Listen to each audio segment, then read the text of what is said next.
75वां स्वतंत्रता दिवस मना रहा है, क्या कहना चाहते हैं देशवासियों के लिए? देखिए, बहुत खुशी की बात है। सबको हर्षोल्लास से मनाना चाहिए और याद करना चाहिए उन पुरखों को, जो हमारे बुजुर्ग, हमारे पुरखे 90 साल लड़ करके और लाखों की शहादत दे करके हमें ये आज़ादी दे के गए थे। लेकिन हमारी आज़ादी फिर गुलामियत की तरफ जा रही है और हमें इसे लड़के बचाना है। तानाशाही को लेकर क्या कहना चाहेंगे? आजकल तानाशाही चल रही है हमारे देश में। देखिए, ये उसीलिए तो कह रहा हूँ कि हमें फिर बचाना है देश को। ये तानाशाह बनने जा रहे हैं और हमें देश को तानाशाहों से बचाना है। गुलामियत की तरफ हमारा देश जा रहा है, वहाँ से रोकना है। भुखमरी की तरफ हमारा देश जा रहा है, बेरोजगारी की तरफ हमारा देश जा रहा है। तो हमें ये सब चीज़ से बचाना है और इसे एक ही चीज़ बचा सकती है और वो है आंदोलन। आजकल हमारे देश में एक एक क्राइम बहुत तेजी से पनप रहा है, जिसका नाम है महिला उत्पीड़न। कहीं 6 साल की बच्ची के साथ रेप होता है तो कहीं 9 साल की। क्या कहना चाहते हैं इसके देखिए, मैं इसे उत्पीड़न नहीं कह सकता, ये है दरिंदगी। अगर कोई और शब्द हो इससे भी ज़्यादा तो मैं वो भी देने के लिए तैयार हूँ। और दुख की बात एक है कि जो जिम्मेवार व्यक्ति हैं वो इनसे भागते हैं, इन पे बोलना नहीं चाहते। अभी हमारे दिल्ली में 2 बेटियों का साथ दरिंदगी हुई, हत्या तक हो गई, लेकिन कोई भी महिला सांसद बोली नहीं। देश का प्रधानमंत्री नहीं बोला, देश का गृह मंत्री नहीं बोला, तो कितने दुर्भाग्य की बात है। एक तरफ तो बीजेपी का कोई भी नेता आगे नहीं आता है, जबकि केंद्र में इनकी सरकार है और प्रशासन भी इन्हीं का है। अगर जब कांग्रेस की सरकार थी तो जो स्मृति ईरानी थी, पेट्रोल डीजल गैस को लेकर सड़कों पे आ जाती थी। आज महिलाओं के साथ इतना बड़ा जघन्य अपराध हो रहा है और वो आगे नहीं आ रहे, उनके लिए क्या है? देखिए, ये वे लोग हैं जो आपदा में अवसर ढूंढते हैं। जब किसी बेटी का बलात्कार होता है, किसी बेटी के साथ हत्या होती है और ये अपने घर में बैठ के जश्न मनाते हैं। क्यों? कि हत्या करने वाला भी, बलात्कार करने वाला भी वो इन्हीं के आदमी होते हैं। उसे बचाने का काम करते हैं ये लोग।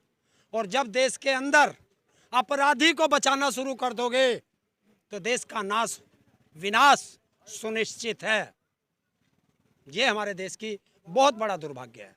आपके इस आंदोलन को 9 महीने हो रहे हैं, लेकिन सरकार की ओर से कोई भी ऐसा अच्छा कदम नहीं आ रहा है, क्या कहना चाहते हैं? देखिए, ये दुर्भाग्य है कि देश के अन्नदाता कहते हैं हम लोग, देश का अन्नदाता, देश का किसान सड़कों पर है।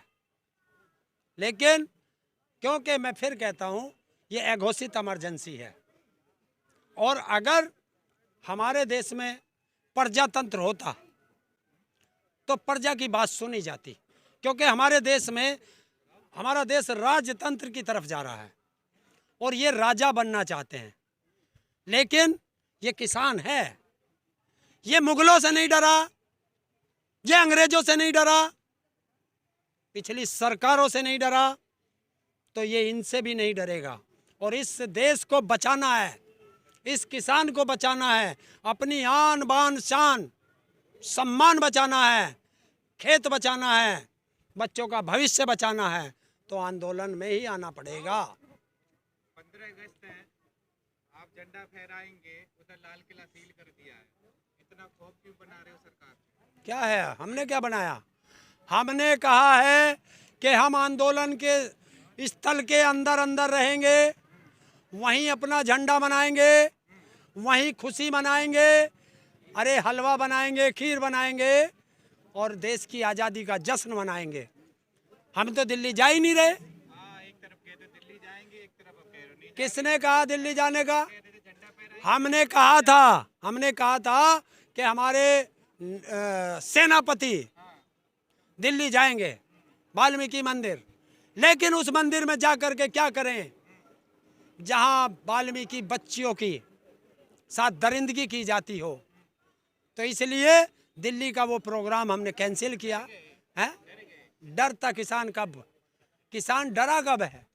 जब जब चैलेंज मिला है, इस किसान ने स्वीकार किया है। हमने 26 नवंबर को कहा था कि दिल्ली जाएंगे, 26 नवंबर को गए बुराड़ी के मैदान में। हमने कहा 26 जनवरी को ट्रैक्टर परेड निकालेंगे, ट्रैक्टर परेड निकाली। हमने कहा कि 22 तारीख को संसद दिल्ली में लगेगी, तो लगी। हमने कहा लखनऊ जाएंगे, सरकार ने चैलेंज दिया। हमने अपना सेनापति भेजा था अकेला। क्यों? कि अगर फौज चली गई तो ये वानर सेना है, पता ना किस किस की अशोक वाटिका उजड़ेगी। इसलिए हमने सेनापति भेज दिया और सेनापति गया, दहाड़ के आया।